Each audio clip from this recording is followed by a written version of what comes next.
Mahusay kang mangangarap sa... Ilan taon na kayo? Una! Barabas! Estas!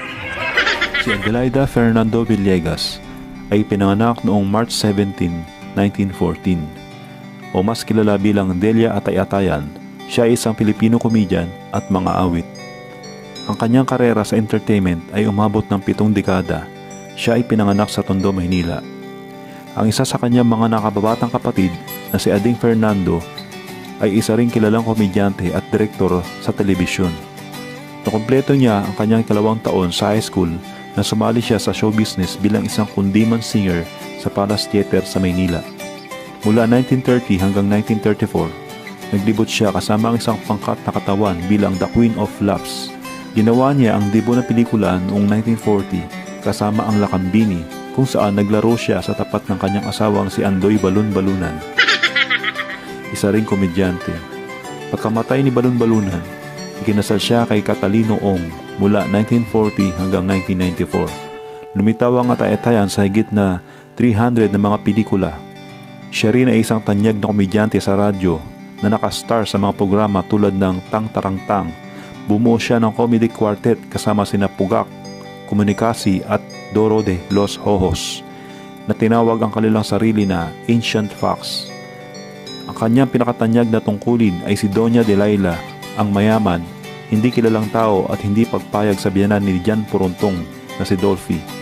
Sa RPN sitcom na Jan and Marcia, na nilikha ng kanyang kapatid na si Ading Fernando at tumakbo sa loob ng 17 taon.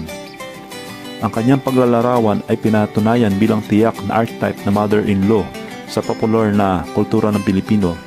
Ang kanyang sikat na tagline na binibigkas ng walang kabiguan sa bawat yugto kay Jan Puruntong ay isang nakakatakot na babala.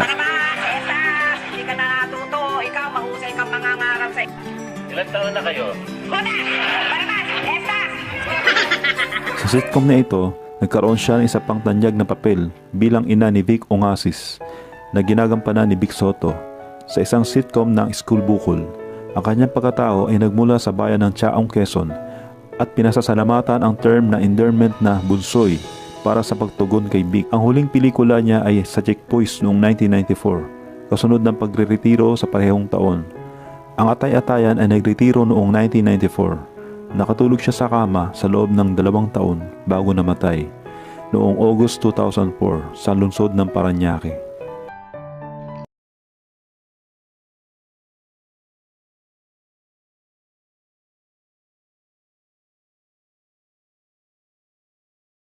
At bakit pa magpapalit na rito? Gusto ko lang sumali eh.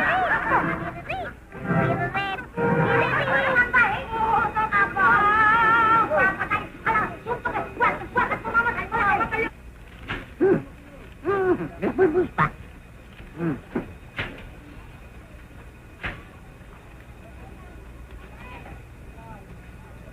Tanggap ka. Tanggap ka. Tanggap ka na. Isante ka. Tanggap. Magkasama ko kami eh. Magkasama? Oo. Dito. Ay, sa'yo. Alang-alang sa'yo. Tanggap ka na rin. Salamat, Dod. O, ano ba nalalaman sa trabaho? Marunong magluto, marunong magdaing, marunong lahat ako ng trabaho, marunong ko magkanta, marunong ako... Hindi. Kaya. Si Socorro de la Cruz na isinilang noong July 18, 1922, mas mahusay na entablado bilang Aroray, ay isang komedyante na gumawa ng maraming pelikula na ginawa ng kanyang home studio na Sampaguita Pictures. Isa siya sa pinakamatagumpay na komedyante noong 1950s hanggang 1980s, at madalas nakasama ni Chichay, na isa pang sikat na comedian ng panahong iyon. Siya ay taga Calamba, Laguna at ang kanyang mga magulang ay sina Braulio de la Cruz at Eusebia Diaz. Kaiba sa lahat ng artistang nagpapatawa, si Aroray ay lumalabas din ng papel sa katulad ng papel na ginagampanan niya ngayon, madalas ay nagsasayaw at umaawit. Maituturing na isa na namang ambag ng lalawigan ng Laguna sa larangan ng sining ang pagkakatuklas na ito kay Aroray, bagaman katotohanan na marami na ring maipagmamalaki ang Laguna sa larangan ng arts. Si Aroray na sa tunay na pangalan ay Socorro de la Cruz ay isinilang sa bayan ng Calamba noon 18 ng Hulyo, 1922, ngunit lumaki siya sa Intramuros, Maynila.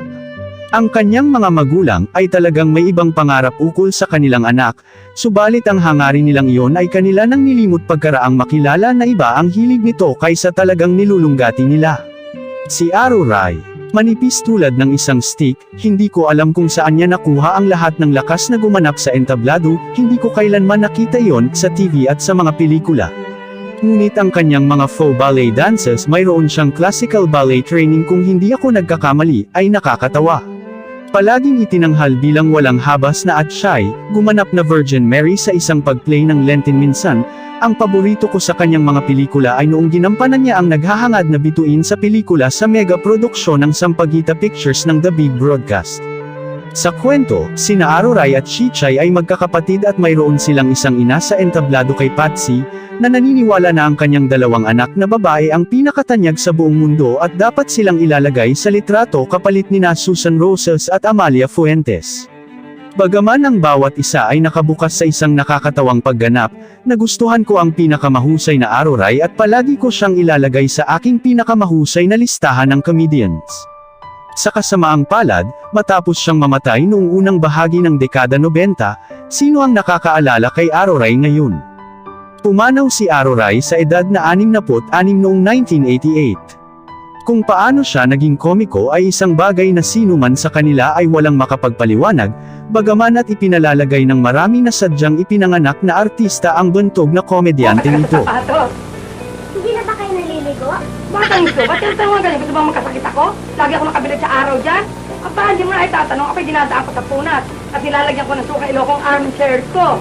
Saka itong puno ng tenga at saka sinisinghot ko. Ano ang nangyari kay Balot?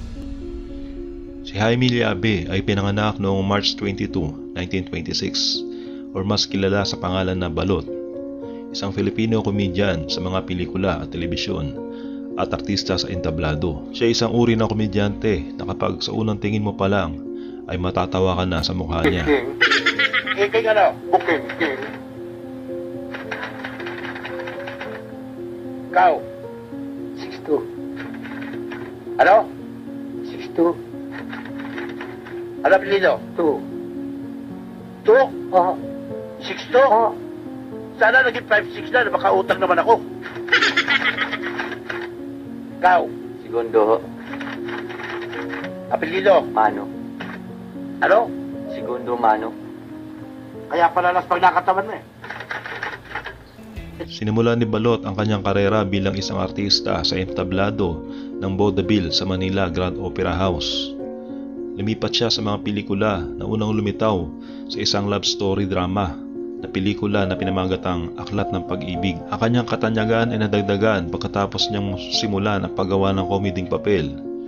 Siya ay sinulong bilang isa sa mga regular sa orihinal na palabas na Super Love In sa TV sa estasyon ng ABS-CBN noong 1969. Biglang natapos ang sikat na sketch comedy show matapos ang batas ng martial law ay pinataw noong 1972 na huminto sa halos lahat ng mga broadcast sa TV sa bansa. Matapos ang palabas, ang artistang baguhan noon ay patuloy na lumilitaw sa mga pelikula o bilang panauhin sa maraming mga palabas sa TV na karaniwang lumalabas na taga-suporta sa mga tungkulin o bilang tatay o ama, kasambahay, kapitbahay o isang mabangis na manliligaw na may gupit na krukat na may panyo sa palibot ng kanyang leeg na parang Boy Scout. Siya rin ay gumanap na ama ni Lito Pimentel sa programa ng IBC13 na Manok ni San Pedro noong 1986. Si Balot ay kinasal sa komedyanteng si Matimtimang Cruz at siya ay namatay noong 1996 sa edad na 70 dahil sa mga komplikasyon mula sa diabetes. Si Balot ay isang komedyanteng Pilipino na kailanman ay hindi natin makakalimutan. I-click lamang subscribe at notification bell button sa baba para lagi kang updated sa mga videos ko. Salamat sa panonood. Ingat po tayo lagi.